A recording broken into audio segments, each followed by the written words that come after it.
What is vibing? This is Vish, and today I'll be responding to Sadhguru's video on why were feminine temples destroyed in the world. This video is going to be a special shout out to Sani Negi, hopefully I pronounced that right, who had requested this video. I'm a meditation coach and have guided hundreds of people in their meditation journeys.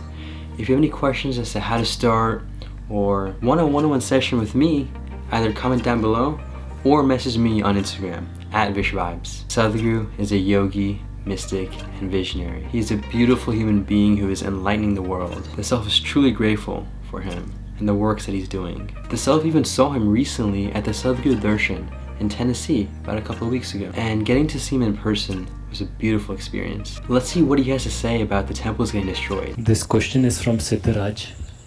Namaskaram Sadhguru. Devi is a manifestation of divine, and you said many Devi temples all over the world were destroyed.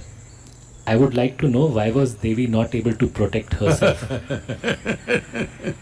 Interesting. Oh.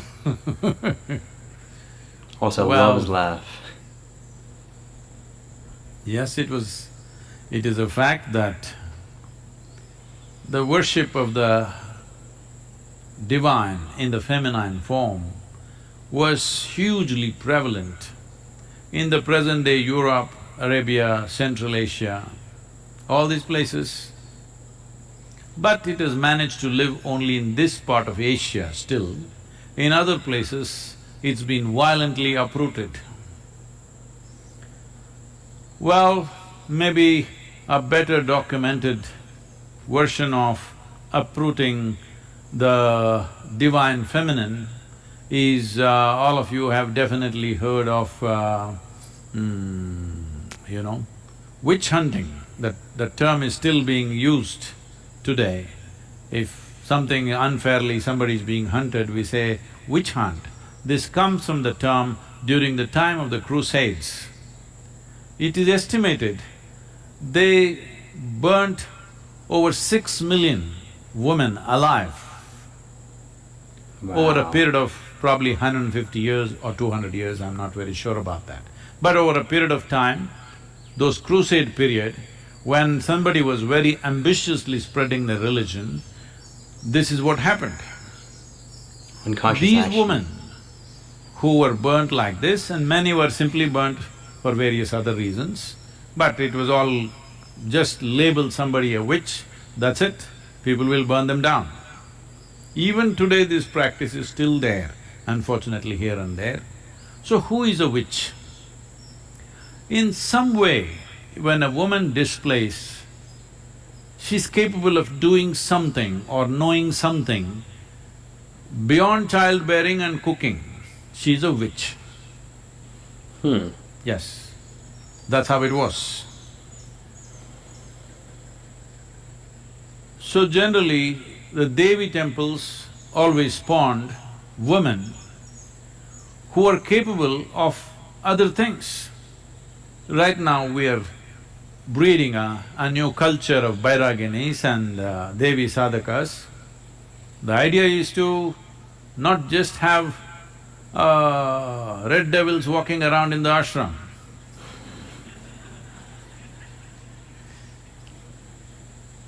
The I love idea the background, by the way. is slowly divinity walks around. They may take their time, but gradually to produce what you considered as divine, which you enshrine, must live with legs. So, the divine feminine has been uprooted simply because the Abrahamic way of religious process is purely male-oriented, it's completely masculine. There is no room for feminine to be anywhere there. So when he's referring to Abrahamic religions, I'm assuming he's referring to the Judaism, Islam, and Christianity. It's God and His Son, it's God and His messengers, all male messengers, never female, because they're not reliable. They may say something Interesting. else, because they may know something else, that's the problem. So, because of this, in Arabia, in Europe, in Central Asia, a lot of destruction happened. But there is not a single village in entire India without a Devi temple. And when I went to Somnath temple, it was destroyed 17 times over by a certain kind of warlord from Afghanistan. 17 The Somnath temple that he refers to is in Gujarat and has special significance to Shiva. times he makes this trip, which is over probably 1500 kilometers. He makes this trip just to destroy this temple. First time I can understand because there was wealth, there was gold and stuff. All right, he looted it, destroyed it, burnt it down and went. Why come second time? Maybe little more wealth. But after that, there was no wealth because people just put up small things. But he came 17 times and destroyed. So I was inquiring, what is it?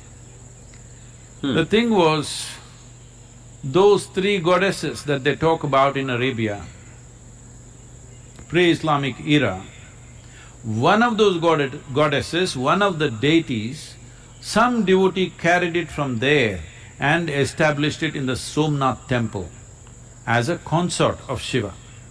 Interesting. So they wanted to destroy that goddess. So the guy makes a 1400 kilometer trip 17 times on a horseback to destroy her. That is how important it is to destroy a woman in this world. That's how important it is. Because if you empower the feminine, then all the silly laws all the silly ideologies, laws of heaven and nonsense that you've created, all that will collapse. I will not go into the mechanics of how it'll collapse, but think through this. Suppose you accepted a woman as a god. Suddenly, going somewhere and living well will go away, because that's not the nature of the feminine. It is always masculine. He wants to go somewhere and then live well. At least to another place in this country or another continent in this planet or another galaxy or another dimension called heaven, paradise, whatever you want to call it. This is a man's thing, he wants to go somewhere and then live.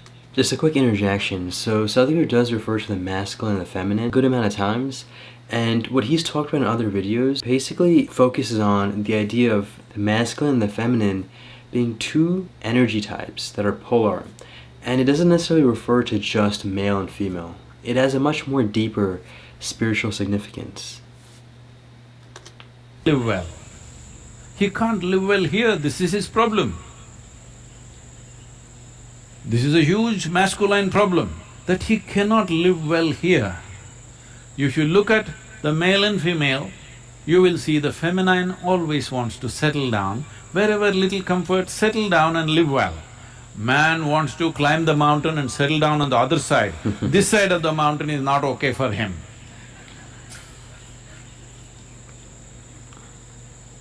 So, if you made a male god and a female god and they were together like Shiva, Parvati, something, you will not want to go anywhere.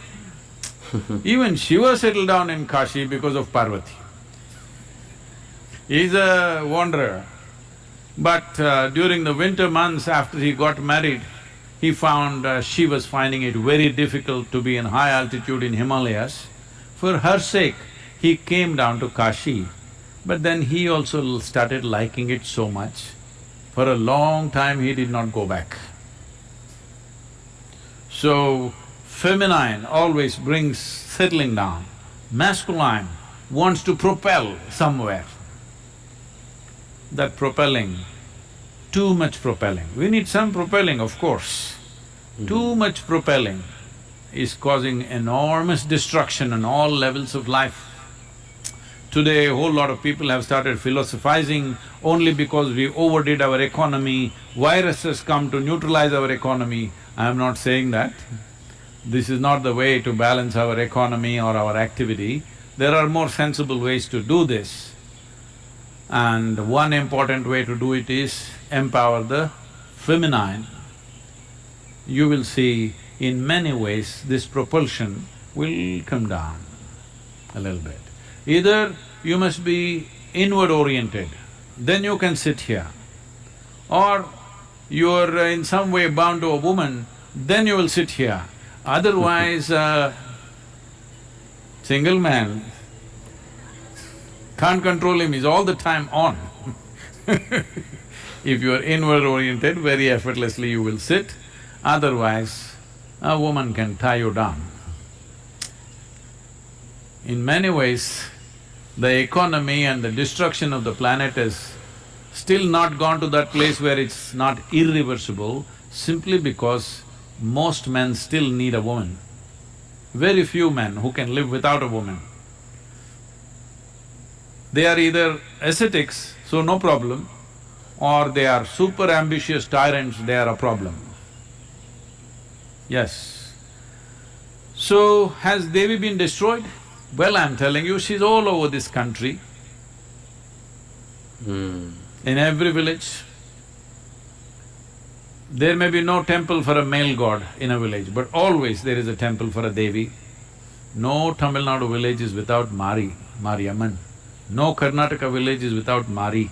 There she's Mari, here she's Mariamman, somewhere else she's Kali. She's good at taking on lots of names. So, why couldn't she take care of herself? This is the nature of a woman, that if it's getting too ugly, she won't be there. Wow. She will go and settle where it's conducive. That's exactly what she's done. We must take care of her. That's beautiful. Truly a beautiful, beautiful video, and the ending summarized it all in a beautiful line. Sadhguru stands and talks about the feminine is very important, especially in the world that we live in. Most of the world tends to stem from some sort of historical, patriarchal type of dominance, or even today in present day is dominated by male figures. Now, that itself isn't a bad thing. Again, like Sadhguru talks about, there is no such thing as a good or bad thing. However, we do want to maintain balance, and balance will help with balancing the world order. That includes having the balance of energies with the masculine and the feminine. And it does go deeper than just the male and the female. There are certain qualities that are exhibited by each of those energies, and it's important to understand that we each individually exhibit those. It doesn't mean that you can't be a man and exhibit male qualities and also have some feminine qualities. That doesn't mean that it's a societal definition of feminine. Society defines feminine as, let's say, wearing less of makeup, and the male as being more rough and tough. So these are just definitions and views that are generated by society. It has a much deeper meaning. The self has realized after having a sister and a mother how important it is to be a female and how important females are in this world. Literally, without the female, without the mother, I wouldn't be here today talking to you right now. Having a sister has also taught me a lot because I'm able to see the development of her. Whereas having a mother, I come into the world seeing her as a much developed woman. So it's a bit different seeing her versus seeing the sister who I'm observing from a young age. Both experiences have really taught me a lot, and females do go through a lot, whether it's mental, physical pain, even emotional pain, just through biological development. These are things that males don't undergo. And that doesn't mean to undermine the struggling and suffering of men. However, it is important to acknowledge that we just don't go through the same physical pain that females do. And as a result, you'll notice that females will tend to be a bit more on the stronger and even fierce side at times. These are the qualities that are exhibited by the feminine, as Sadhguru describes it. And to kind of rebrief on his question and answer about the Devi temples and feminine temples getting destroyed, if you look at the surface level, it might seem kind of like a weak thing that, oh, all these temples are destroyed, oh, look at the power of the feminine. No. He goes in depth a bit and shows how an Afghan ruler had to come 17 times to a specific temple to destroy it. And that just goes to show that it didn't go away without a fight. It's not that easy to destroy the feminine. It is really graceful to see that the feminine is really valued in South Indian specific part of the world, and now as people are becoming more conscious and even spiritual, the feminine and females in general are becoming of more importance and eventually getting to that equal stature, which we must all eventually help with. It really just starts off with awareness. Awareness is key. Realizing that I am not better, or she is not better, or he is not better. No, we're all different, and we are equal at its core. But we're also different, and so we must have the balance of everything. I do want to conclude this by the beautiful point that he concluded the video with, the idea that females, especially mothers from the personal self's experience, has realized how they do truly sacrifice so much. They go through so much through delivery, raising a child, supporting the family. They truly do deserve the world. And that is why the world is called Mother Earth. Thank you so much for watching this response to Sadhguru's video. Take this joyfully, make it a great day, and stay conscious.